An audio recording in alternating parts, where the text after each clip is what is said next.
Star प्रवाहावरील ठिपक्यांची रांगोळी या मालिकेनं प्रेक्षकांच्या मनांवर चांगलंच अधिराज्य गाजवलं होतं. आजही या मालिकेतील सगळीच पात्रे प्रेक्षकांच्या आठवणीत आहेत. नुकतंच या मालिकेतील एका महत्त्वपूर्ण अभिनेत्याच्या प्रकृतीबाबत मोठी बातमी समोर आली आहे.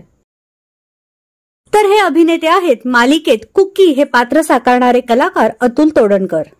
मालिका संपल्यानंतर ते कुठेच दिसून आले नाही. नुकतंच त्यांनी याबाबत खुलासा केलाय. त्यांना ब्रेन हॅमरेज हा आजार झाला होता.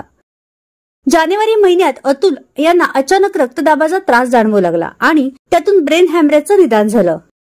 हे समजल्यावर साहजिकच त्यांना धक्का बसला होता.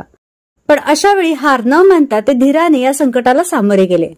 लहानपणापासून मिळालेली ही शिकवण या प्रसंगी उपयोगी ठरली असं ते म्हणाले.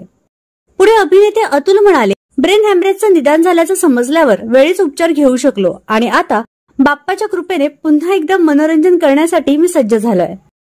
तर तुम्हाला अभिनेते अतुल तोडणकर यांना पुन्हा नवीन भूमिकेत पाहायला आवडेल का, हे आम्हाला कमेंट बॉक्समध्ये नक्की कळवा.